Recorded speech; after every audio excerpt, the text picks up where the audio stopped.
Hello and welcome to Nudge, a podcast which looks to unlock the science behind good marketing by helping us better understand consumer psychology. Today I'm joined by Natalie Nahai. Natalie is an international speaker and author of the best-selling book Webs of Influence. Natalie speaks internationally on digital application of behavioural science, hosts the Hive podcast and Seeking the Self, and is an absolute wealth of knowledge when it comes to creating an effective website. Today we'll be chatting about what makes a good website. All of us use them and many of us are in charge with designing them, but what makes one better than another? Turns out there's some clear science behind what makes us use a website and what makes us click away. But first, I wanted to ask Natalie about the two types of messaging we can use on a website. Systematic messaging, which basically details the benefits of our products and services, and heuristic messaging, which leverages cognitive rules of thumb to persuade. So, first of all, thanks for inviting me. It's a pleasure to be chatting with you, Phil. So when we talk about persuasion, it's good to think of it in terms of two lenses. So you have the systematic, which is essentially when you appeal to someone's logic and reason. It's kind of connected to the classical economical idea of how we function. So we weigh up pros and cons, we're logical, and then we make a decision.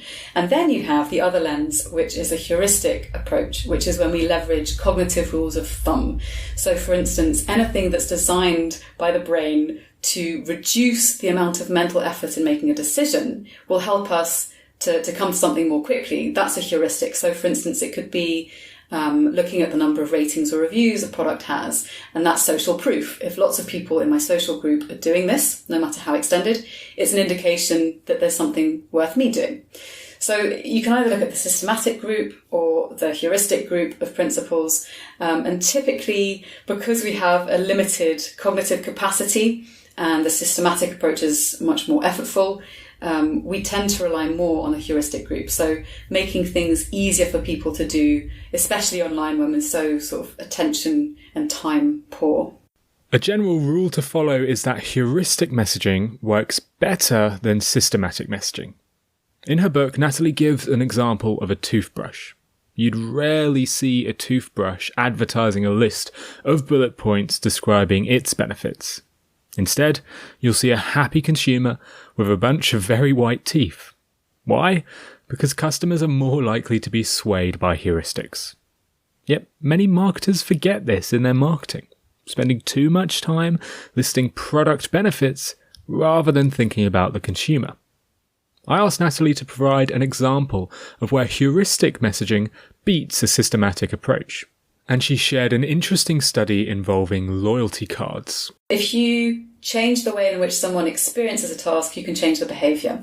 So the example there where you have a loyalty card and you hand them out to customers, in Group A they have 8 stamps that they need to collect in order to get something free. Let's say it's a coffee. In the other group they have 10 stamps they need to collect, but 2 of the holes already punched in. So essentially, objectively speaking, each group have to collect 8 coffees in order to get the 9th free. Even though objectively they're the same, the people that receive the 10 card stamp with a 2 punched in feel that they've already undertaken the task. So they feel like they've been given advancement towards completion.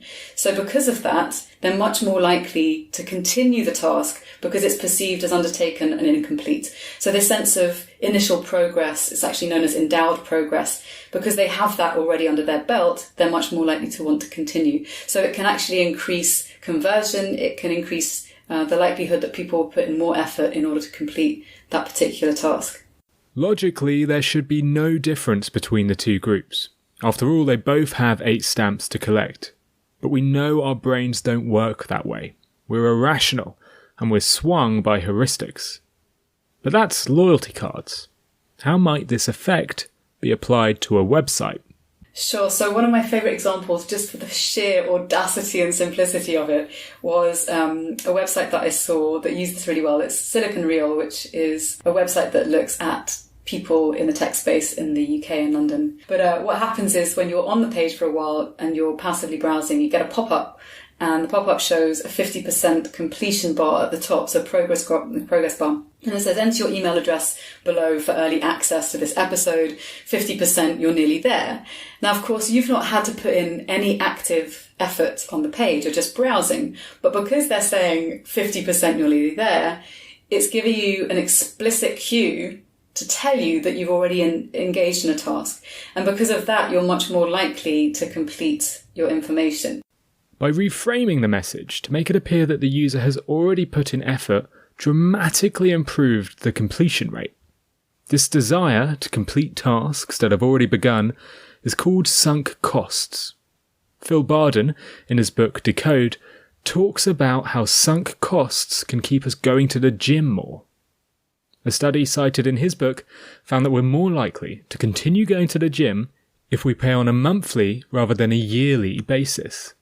The constant pain of money consistently coming out of our accounts reminds us gym-goers of the sunk cost. We want to avoid paying something for nothing, so end up going more than those who just paid at the start of the year. But it's not just physical fitness that can be improved with this nudge. It's mental fitness too. Natalie gave me an example about how the app Headspace uses this nudge to get people to sign up. This is a slightly different example, so it's sunk cost. So they give you 10 free meditations, let's say, of 10 minutes, and they'll show you every time you complete one a little tick to reinforce the completion. So say, okay, well done, you've done this well, now unlock the next one. And at the end of those 10 days, they kind of give you a congratulatory message to say, well done, you've completed 10 sessions, which is like 100 minutes worth of your time and effort. And so the sunk cost of that 100 minutes of effort means you're much more likely to then sign up because you feel like you've already committed to it. You want to remain consistent with the commitment. And so you're kind of being encouraged to continue. It sounds simple, but it's not. Natalie is quick to mention that most websites fail, even when they use smart heuristic nudges like sunk costs. The majority of people spend just 15 seconds looking at a website. And for most users, the first thing they do is click the back button. So why does this happen? And how can marketers avoid it? A couple of things to say here. In general, because we're so maxed out in terms of everything that we have to pay attention to, anything that you can do to reduce the cognitive load, to reduce the mental effort, is going to help people engage more easily with whatever device it is that they're engaging with you on. Now, when you're looking at website best practice, there's loads of classic studies that look at this. There are certain things that we can predict that people will do when they arrive on a page. So this F-shaped pattern, we scan across the top because that's navigation. We often may sometimes scan across the left-hand side and then track across. Of course, we're going to focus more on things above the fold. We're going to look for faces, points of high contrast, high saturation.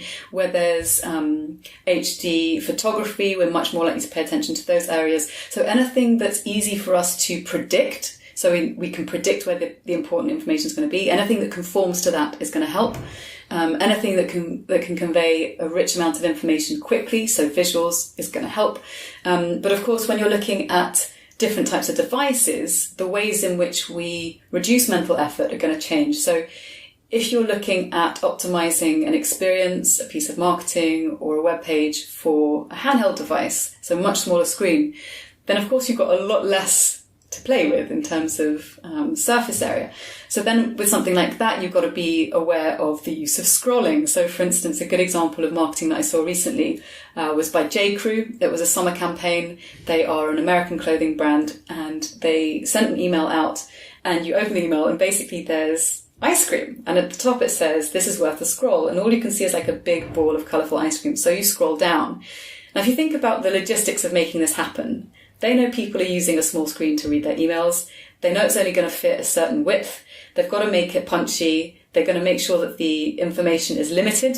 It's short, so it's easy to read. And they know that you have to scroll. So instead of making it tedious, why not optimize for an experience that's going to be inherently pleasurable if you scroll through? So you're scrolling down. You see all these ice cream balls. And then at the bottom, there's the cone. And beneath the cone, you've got a little black button that says, go.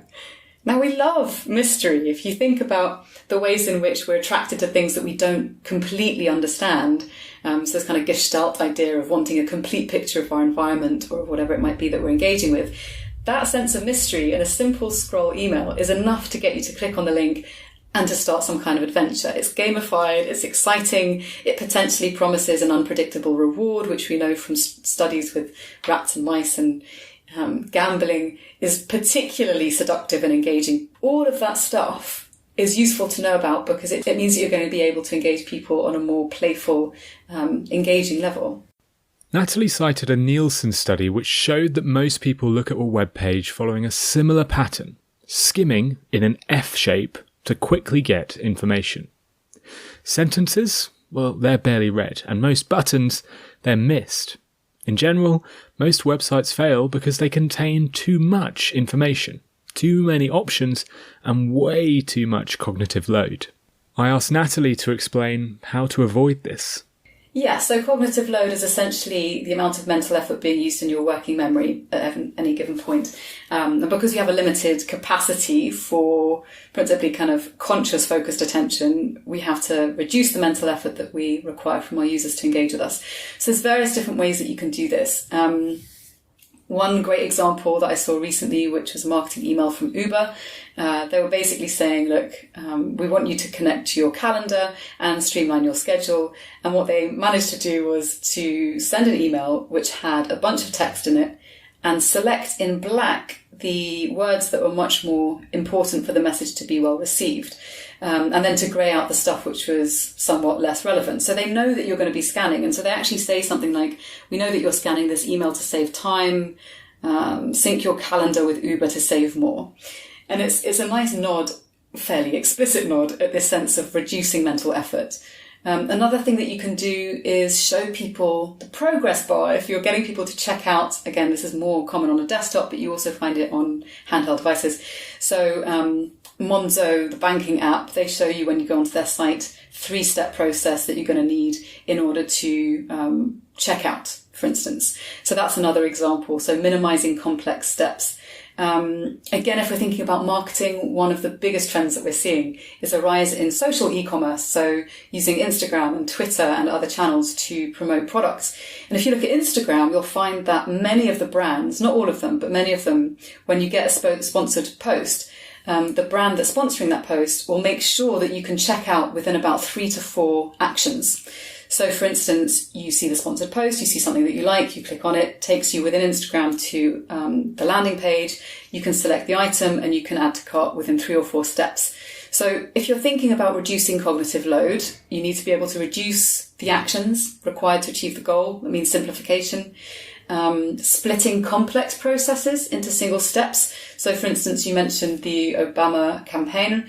If you're asking people for loads of information, it's helpful to break down each step into single manageable chunks. So people only have to focus on a limited amount of information at any time. So in the checkout process, it might be name an email first. Once you complete that, you get a tick, unlocks the next thing. And then you only have to focus on, for instance, your home address or whatever it might be. Then you also need to be able to minimize visual clutter and chunk design elements together where it makes sense. This, of course, is especially important on mobile, where you need to reduce the amount of competing information to make sure that you're driving people towards the action that they want and that you want. So yeah, those are just some of the things that you need to focus on with cognitive load. Bombarding a user with too much information will never work. A study by Kantar Millward Brown discovered that the more messages you include in your website, advertisement or campaigns, the less likely they are to be remembered. The results revealed that by including just 2 messages rather than 1 in, for example, an advertising slogan, resulted in 35% less recall. This is why repetition is actually really successful on a website. Repeating your key points a few times is really smart. But in some cases, it's even simpler than that. A study in 2005, cited in Natalie's book, showed that simply having a clear and easy-to-read font increases purchases and positive sentiment on a site. In fact, a paper published in the Journal of the Academy of Marketing Science revealed that prices in harder-to-read typography actually increases the sales. This is because we ignore hard-to-read typography. Perhaps it's great for pricing, but it's pretty much awful for everything else. It's not just the font though. Using unfamiliar words or concepts massively decreases a site's success. It might make you sound smart, but consumers won't buy a multifunctional abs enhancer. Instead, they'll buy a product to give you bigger abs. Widely unique web pages won't work either. Customers are used to seeing a logo in the top left and a contact form at the bottom. Studies cited in Natalie's book found that when these were moved, even by a small amount, bounce rates increased. All of this might sound trivial, but it really does have a tangible effect on website users. I asked Natalie about a study that suggested website users were more stressed out by a slow-to-load mobile website than by watching a horror movie. Yeah, so there was, I'm glad you mentioned that. There's a weird study that was done by Ericsson Consumer Lab in 2015, I think, and they looked at the level of stress caused by mobile delays, and they found that it was comparable indeed to watching a horror movie. I don't know how they managed to run these studies and trials, but people do get very frustrated on mobile, and it's because we've become conditioned to expect ease, convenience, efficiency, and speed, essentially. So yeah, if you're used to everything being at your fingertips and then it doesn't work quite as frictionlessly as you'd like, then that's going to cause people to click away. So far we've focused on text and design to improve a website, but what about images? How can they change a viewer's behaviour on a site? So one of the principles that I find myself talking about a lot is the principle of homophily, and that's our love of the same. So our tendency to associate and bond with similar others, whether that's people that we perceive as similar to ourselves, or, for instance, brands that seem to espouse the same values that we might hold dear. And when you look at images, you can convey a lot of information about your values in order to attract people that might share similar perspectives. So one of the things that I've found can be very powerful. I'll give an example here. So Patagonia, which is an outdoor clothing brand, well, they do all sorts of things, but it's more geared towards being in the outdoors. And they're also an activist brand. So they're very active in helping to promote pro-environmental campaigns and to help protect the natural environment. And what you can see when you go onto their site is that they use imagery that they've taken of places that they care about to create a sense of immediate connection with their values, whether that's images of I remember seeing one campaign where it was a split image when you land on the site of a pristine piece of forested land versus a dam. So talking about the issues between those two things that contrast, the before and after, to get people to understand very rapidly what they care about and what it is that they're interested in you understanding. So using images to convey values can be really powerful. Also, the use of informational cues, so where you want people to look. And this one's a very simple, but again, very useful thing to know. So we look to other people in our surroundings for clues on what's the most important information. This can include things like looking at eye gaze, where people are looking at where people are pointing, looking at where people are facing their bodies, especially the torso, which is obviously attached to the head. So using eye gaze, images of people looking in a specific direction, for instance, to a call to action, or looking at where their body is pointing, that's going to give people a sense of where the important information is. And you can use this on anywhere from Instagram posts and Facebook posts to larger campaigns and to videos. And also when we're talking about visual information, especially with the ubiquity of auto-playing videos with captions, we also have to be mindful of the fact that when you put text, and this is going to sound so simple, but so many brands get this wrong, the importance of having text that is clearly legible and visible throughout the entirety of the video, because often people will use text usually of a white or a light colour, and at some point it blends into the background, you can't see it anymore. So making sure that at any given point, all of your content, no matter what form, whether verbal or photographic or video, is working together to give a coherent message. That's really, really important. When it comes to designing a good website, there are a number of rules you should follow. For images, you can use them to showcase your values, like Patagonia, or to get people clicking on your CTA. With cognitive load, you need to reduce the amount of conflicting messages, hard-to-read typography, and complex words to keep users on your site. And you can use nudges like sunk costs to encourage more users to complete your form or to buy a subscription to your app. but we've really only scratched the surface of what makes a good website. If you're interested in finding out even more, then I would highly recommend Natalie's book, Web of Influence. The Amazon link is included in the show notes, and if you're a marketer or a salesperson or anybody involved in creating a website, it's really worth a read. Huge thank you to Natalie for joining me on this episode. She'll be back next week to talk about the power of habits and the ethics behind changing behaviour. It's a really fascinating discussion, so be sure not to miss it. And that's it from me this week. Please do give us a review on Apple Podcast if you can. It really makes a huge difference. And if you haven't already, use the link in the show notes to sign up to our mailing list. That way you'll get an email every time a new episode goes live, so you can listen to Natalie's next episode with me. Thanks again for listening to this episode of Nudge.